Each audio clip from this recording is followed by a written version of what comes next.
Good evening, guys. I'm going car shopping tomorrow. Wanted to see if you thought that the current plug-in hybrids were worth taking a look at. Are you still happy with the Volt, or do you have a wandering eye? I love that. I love that phrasing. Do you have a wandering eye?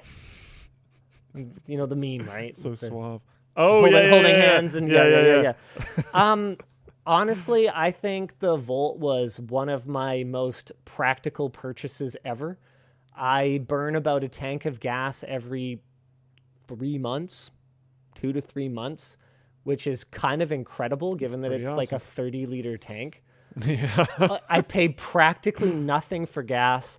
And what I like about the plug-in hybrid concept is that compared to an all-electric vehicle, the amount of lithium required to manufacture it is fractional.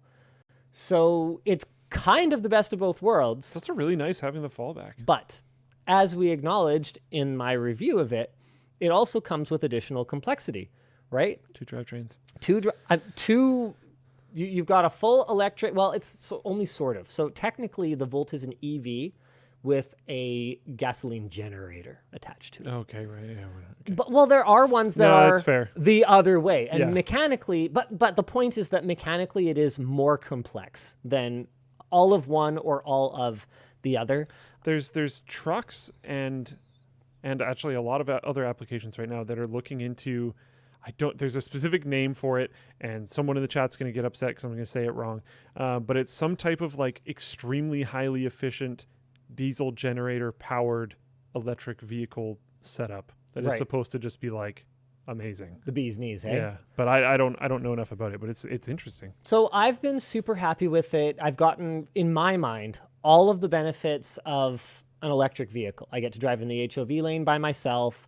I never change my brake pads because I just use regenerative braking all the time. I hardly pay for fuel. But I get all the benefits of ICE. I have no range anxiety. I didn't pay the cost of a full EV, especially because I didn't buy it brand new. I get that pep off the line, but it's not a powerful vehicle. It's not a performance vehicle. So like, sure, that's compared to my old Civic, right? But I'm really happy with it. But the thing is, you can't buy them brand new. So my other candidate was the Clarity, and honestly, my in-laws are super happy with the Model Y, which is just like a giant Model 3. I think it's kind of hard to go wrong with full electric or with a plug-in hybrid. But what I would say about a plug-in hybrid is make sure you find one that has enough range. So really think about how you're using it. Where do you live? Where do you come from? Where do you go? Where do you... Sorry.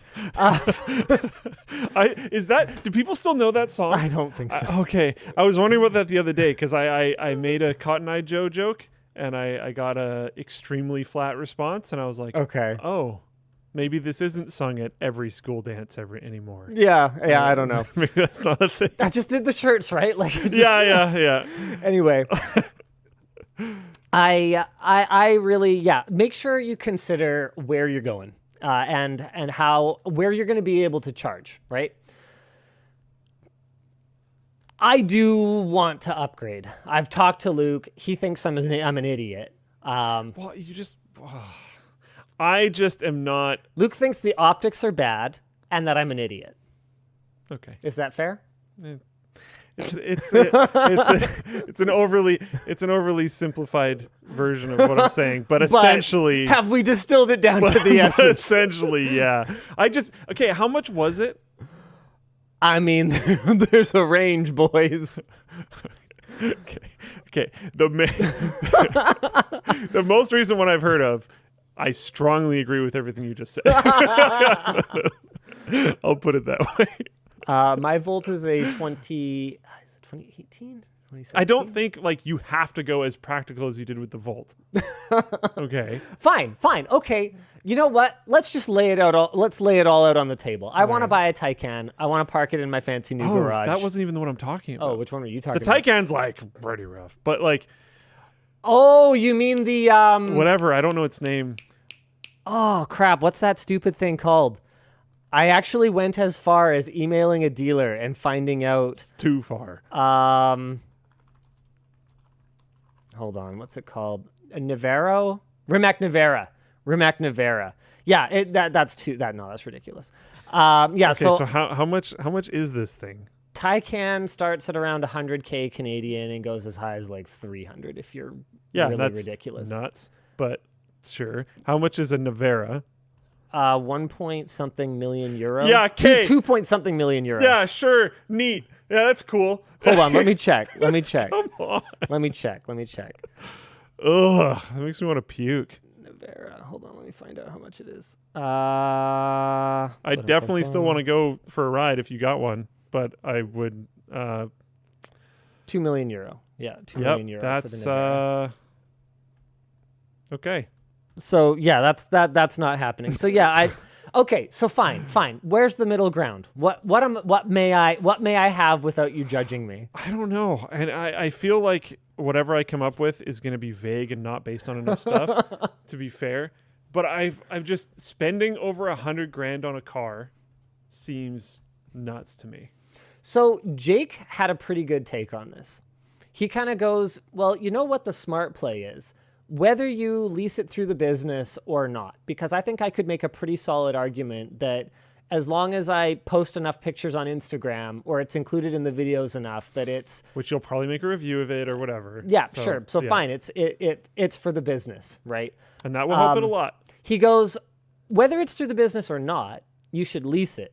Because some of the battery technology that is coming around the corner here is going to make our current battery tech look absolutely And that's legitimately Stone a Age. big part of my argument too. Cars are becoming like computers. Yeah. Where I am expecting, like, honestly, Teslas, because of the shortages and because of the scarcity in general, like early Teslas actually on like Facebook Marketplace, Craigslist and stuff, they hold their value retaining value really shockingly well. Yeah. That will change.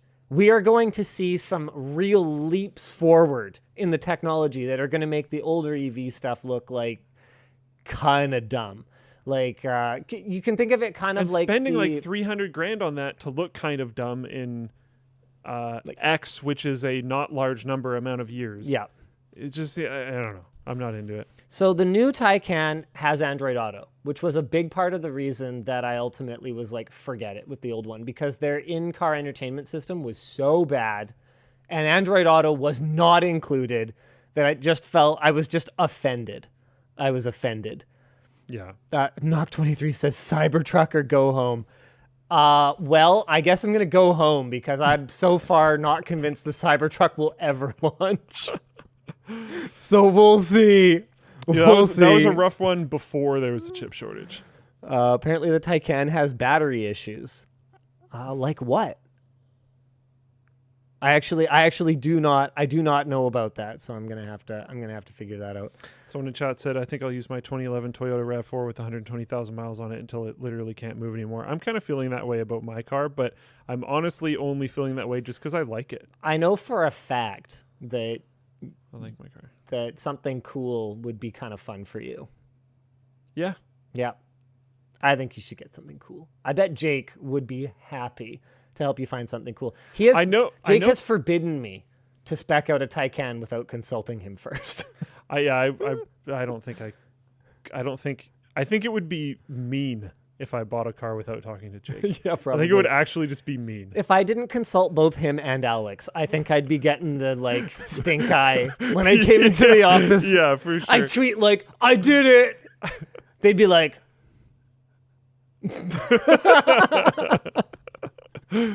like, really, dude? Really? There's definitely cars that would be fun to own. I don't think I would necessarily go for it, at least not now, but yeah.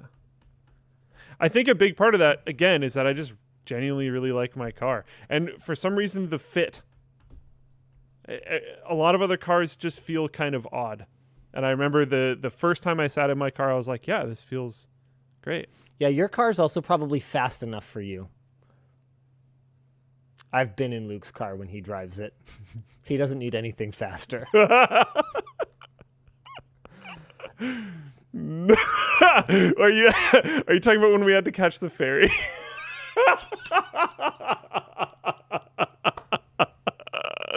Hey, we got there.